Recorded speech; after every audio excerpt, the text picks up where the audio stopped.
નમસ્કાર દર્શકો, હું નિરંજન સતલોક ટીવી ગુજરાતમાં તમારું તહે દિલથી હાર્દિક સ્વાગત કરું છું. દર્શકો, સતલોક ટીવી ગુજરાતની ટીમ આજે આવી પહોંચી છે ગુજરાતના સાબરકાંઠા જિલ્લાના વિજયનગરથી થોડે દૂર ખોખરા બોર્ડર ઉપર. દર્શકો, ખોખરા બોર્ડર એટલે કે અત્યારે હાલમાં આપણી ટીમ ઊભી છે અહીંયા રાજસ્થાન બોર્ડર ઉપર. તમે જોઈ શકો છો અહીંયાથી રાજસ્થાનની પોલીસ ચોકી અને બોર્ડર તમે જોઈ શકો છો. અત્યારે હાલમાં અરવલ્લીની ગિરિમાળાઓમાં આપણી ટીમ આવી પહોંચી છે. અહીંયાથી તમે ભવ્ય નજારો તમે જોઈ શકો છો, અહીંયા ડુંગરો જોઈ શકો છો. તો દર્શકો, અત્યારે આવી કાળઝાળ ગરમીમાં પણ સંત રામપાલજી મહારાજના અનુયાયીઓ અહીંયા અમને પુસ્તકની પ્રચાર કરતા જોવા મળ્યા છે. તમે જોઈ શકો છો મારી પાછળ અહીંયા સંત રામપાલજી મહારાજના મોટી સંખ્યામાં અનુયાયીઓ અહીંયા પુસ્તકોના પ્રચાર કરતા જોવા મળે છે. દર્શકો, અવારનવાર દર્શકો પાસેથી અમને કેટલાક પ્રશ્નો મળતા હોય છે જેનો ઉકેલ લેવા માટે અમારી ટીમ આ કવરેજ બતાવતી હોય છે. તો દર્શકો, તમે આજે અમારી સાથે બન્યા રહો. આવા જ કેટલાક દર્શકોના જે સવાલો જે છે એમના જવાબ જાણવા માટે આપણે રૂબરૂ સંત રામપાલજી મહારાજના અનુયાયીઓને મળીને આપણે કેટલીક માહિતી લઈશું, કેટલીક જાણકારી લઈશું. દર્શકો, અત્યારે અમારી સાથે સંત રામપાલજી મહારાજના એક અનુયાયી જોડાઈ ગયા છે. ચાલો આપણે એમને મળીને જાણકારી મેળવીએ. નમસ્કાર સર. નમસ્કાર સર. સર, તમારું નામ શું છે? તમે ક્યાંથી આવો છો? મારું નામ સર અમૃતદાસ છે. હું ગામ કણાદર, તાલુકા વિજયનગર, જિલ્લા સાબરકાંઠાથી આવું છું. સર, અમારા દર્શકોને જણાવો કે અત્યારે આ કાળઝાળ ગરમીમાં પણ તમે સંત રામપાલજી મહારાજ દ્વારા લિખિત પુસ્તક જે જ્ઞાનગંગા છે તેનો પ્રચાર તમે ઘરે ઘરે જઈને કેમ કરો? સર, આ જ્ઞાનગંગા પુસ્તક છે એ અમારા સદગુરુ રામપાલજી મહારાજે રચેલું છે અને એની અંદર 18 પુરાણ, 4 વેદ, બાઇબલ, કુરાન શરીફ, આ બધા જ ધાર્મિક પુસ્તકો, આખા વિશ્વના જે ધાર્મિક પુસ્તકો છે એમાંથી સચોટ જ્ઞાન કાઢીને એમાં મૂકેલું છે. અને એ જ્ઞાન છે આખા વિશ્વમાંથી કોઈ પણ ગુરુ પાસે મળતું નથી. આજે આ જ્ઞાન જ્યારે આ પુસ્તક દ્વારા અમને પ્રાપ્ત થયું ત્યારે અમે આ ભક્તિમાં જોડાયા છીએ. અને અમે જ્યારે જાણ્યું અને જોડાયા ત્યારે મને એમ લાગ્યું કે અમે જાગ્યા તો અમારા ભાઈઓ બી જાગવા જોઈએ. અને એના માટે અમે કરીને આ પુસ્તક ઘરે ઘરે ફરી અને તમામ આપણા ભાઈબંધુઓને અમે જગાડવાનો પ્રયત્ન કરીએ છીએ. સર, પુસ્તકના નામ પરથી અમને જાણકારી મળે છે કે આ એક આધ્યાત્મિક પુસ્તક છે. તમે જે જ્ઞાનની વાત કરો છો સર, કોઈ પણ જ્ઞાનનો કોઈ એક ઉદ્દેશ હોય છે, તો આ જ્ઞાન પાછળ, આ જ્ઞાન પ્રાપ્તિ પાછળ શું મુખ્ય ઉદ્દેશ છે? આ જ્ઞાન પાછળ મુખ્ય ઉદ્દેશ એ છે કે આપણે આ પૃથ્વીલોકમાં આપણે આવેલા છીએ. આપણે મૂળ લોક સતલોક છે અને ત્યાં જવા માટે આ પુસ્તક પરથી વાંચીને, જાણીને, એમાં જ્ઞાન જાણીને જન સુધી પહોંચાડી અમે પોતે બી સતલોક પહોંચીએ અને આપણા બંધુઓને બી સતલોક પહોંચાડીએ. એ માટેનો મૂળ ઉદ્દેશ છે. આધ્યાત્મિક ગુરુ વિશે વાત કરીએ સર. અત્યારે હજારો લાખોની સંખ્યામાં આધ્યાત્મિક ગુરુ છે, તો કેમ માત્ર આપણે આ સંત રામપાલજી મહારાજને જ ફોલો કરવા જોઈએ? કારણ કે એમને જ્ઞાન જે છે તે પ્રમાણિત જ્ઞાન છે. તમામ શાસ્ત્રોમાંથી પુરાવા સહિત જે શાસ્ત્રો ખોલીને સંત રામપાલજી મહારાજ બતાવે છે એ પાના સહિત ખોલીને બતાવે છે કે આ પેજ પર આ જ્ઞાન લખેલું છે અને જનતા ઊંધા રસ્તે વળી રહી છે. જે જ્ઞાન આ બીજા કોઈ ગુરુ બતાવી શક્યા નથી. ધન્યવાદ સર. સત સાહેબ. અહીંયા સંત રામપાલજી મહારાજના અનુયાયીઓને નાચવા, ગાવા તથા લગ્નની વિધિમાં એમની શું મંતવ્ય છે આપણે જાણીએ. નમસ્કાર સર. સત સાહેબ. સર, તમારું નામ શું છે અને તમે ક્યાંથી આવો છો? પ્રકાશદાસ મારું નામ છે. સર, અમારા દર્શકોને જણાવો કે અત્યારે હાલમાં લગ્નની સિઝન ચાલે છે. લોકો લગ્નની અંદર ધૂમધામ નાચતા હોય છે, ગાતા હોય છે, તો એના વિશે તમારે શું કહેવું છે? અમારે અહીંયા લગ્ન ગાળાની અંદર ખાવા પીવાની મોજ શોખ વધારે હોય છે. બેન્ડ વાજા, નાચવાનું અને ગાવાનું વધારે શોખ.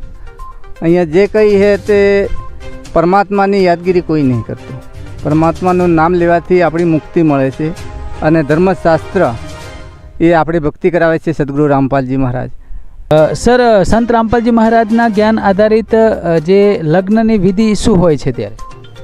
હાલની અંદર લગ્ન વિધિની અંદર માણસો ડીજે સાથે નાચવાનું હોય અને ગાવાનું હોય, એ બાપદાદા પરંપરાઓ ચાલતી આવતી એમને રૂઢિવાદી રીતે રિવાજો કરે છે. અને આપણે સંત રામપાલજી મહારાજના ભક્તો શાસ્ત્ર સંમત ભક્તિ કરે છે. કેમ કે નાચે ગાય હરી મિલે, કિન મિલે તિન રોય. જો નાચે ગાય તો હરી મિલે તો કોણ દુહાગણ હોય. તો જેવી રીતે મીરાબાઈ તથા નરસિંહ મહેતાને પરમાત્માને પ્રાપ્ત કરવા માટે ઘણા બધા રડ્યા છે, ત્યારે ભગવાન પ્રાપ્ત થયા છે.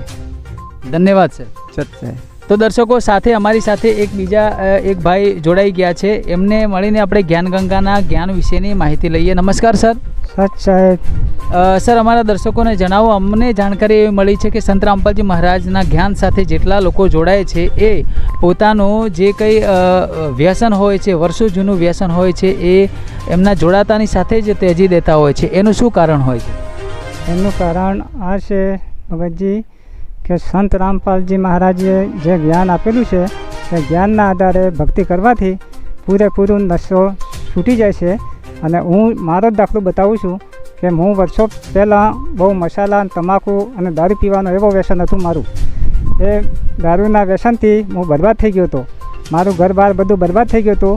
અને ગામના લોકોએ મારાથી ડરતા હતા. સાંજ પડે એટલે ઘરમાં સંતાઈ જવું ને એવું થતું હતું. એટલે કાળ લોકની એટલી બધી પરવેશ હતો કે આમ વ્યસન છોડવા કોશિશ બહુ કરી, પણ વ્યસન છૂટ્યું નહીં. અને મારા ઘરેવાળા બહુ એનાથી કંટાળી ગયા હતા. અને સંત રામપાલજીને મહારાજજીને કૃપાથી નામ દીક્ષા લીધી 2016માં. નામ દીક્ષા લીધા પછી આ વ્યસન છે તે બિલકુલ મૂળમાંથી જ જતું રહ્યું છે. સર, અમારા દર્શકો એ જ જાણવા માગે છે કે એવું તો શું જ્ઞાન છે સંત રામપાલજી મહારાજનું કે એમની સાથે જોડાતા, એમની સાથે દીક્ષા લેવાથી જ એમનું વ્યસન દૂર થઈ જતું હોય છે? પારસી ભાષામાં કીધેલું છે કે સંત રામપાલજી મહારાજજીએ તમાકુ નામ એ ગાયનું ખૂન થાય છે. એનું વ્યસન કરવાથી એક ગાય મારો એટલું પાપ લાગે છે. અને એકવાર દારૂ પીધેલા માણસને 70 જન્મ કૂતરાનો જન્મ આપે છે. એટલા માટે સંત રામપાલજી મહારાજજીની ભક્તિમાં જોડાયા પછી બધું વ્યસન છૂટી જાય છે. ધન્યવાદ સર. સત સાહેબ. તો દર્શકો, અહીંયા એક બીજા પણ અમારી સાથે એક ભાઈ જોડાઈ ગયા છે. આપણે એમને મળીને જાણકારી મેળવીએ. નમસ્કાર સર. નમસ્કાર સર, તમારું નામ શું છે અને તમે ક્યાંથી આવો છો? સર, મારું નામ દીતાદાસ, વિજયનગર તાલુકો, સાબરકાંઠા ડિસ્ટ્રિક્ટ, ગુજરાત રાજ્ય.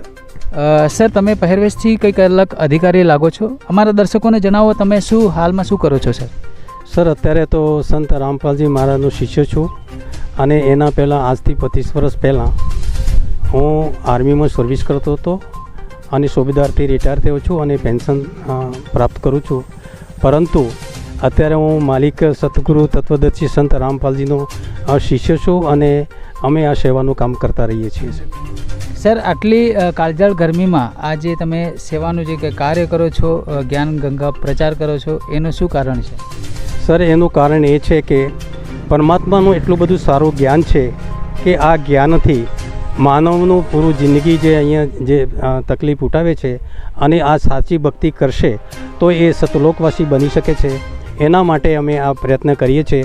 કાળઝાળ ગરમીમાં બી અમે આ બુક સેવાનું કામ કરીએ છીએ અને હરેક ગામમાં ફરીએ છીએ, મહોલ્લા ફરીએ છીએ, ઘર ફરીએ છીએ અને આ જ્ઞાન ગંગાનો અમે પ્રચાર કરીએ છીએ.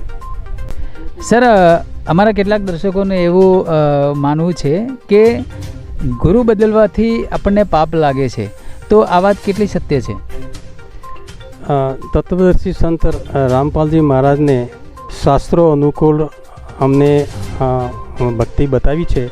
એ ભક્તિની અંદર એમને કીધું છે કે જ્યાં સુધી સાચા ગુરુ ના મળે ત્યાં સુધી તમે અન્ય ગુરુ કરી શકો એવું છે.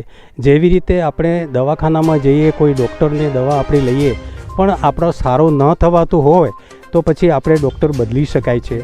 એવી જ રીતે આપણે ગુરુ બી આપણે બદલી શકીએ છીએ, એમાં આપણને પાપ લાગતો નથી. ધન્યવાદ સર. સત સાહેબ. તો દર્શકો, આપણને જાણકારી મેળવી કે અહીંયા કેટલાક સંત રામપાલજી મહારાજના અનુયાયીઓ આવ્યા હતા. એમની પાસેથી આપણને જાણકારી મેળવી કે આપણે જીવનની અંદર નાચવા ગાવાથી શું લાભ કે શું હાનિ થતી હોય છે, બીજું નશો કેટલાક સંત રામપાલજી મહારાજને સાથે જોડાવાથી નશો કઈ રીતે જડ મૂળમાંથી નાબૂદ કરી શકાય છે, અને સાચા ગુરુ જ્યાં સુધી ના મળે ત્યાં સુધી આપણે ગુરુને બદલી શકીએ છીએ. ગુરુ બદલવામાં કોઈ પાપ નથી. તો આવી જ અનમોલ જાણકારી માટે हमारी સાથે બના રહો. सतलोक टीवी गुजरात ने फॉलो करो. धन्यवाद. सतलोक टीवी गुजरात फेसबुक पेज को लाइक और फॉलो करना न भूलें. अधिक जानकारी के लिए आज ही डाउनलोड कीजिए संत रामपाल जी महाराज एंड्रॉइड ऐप.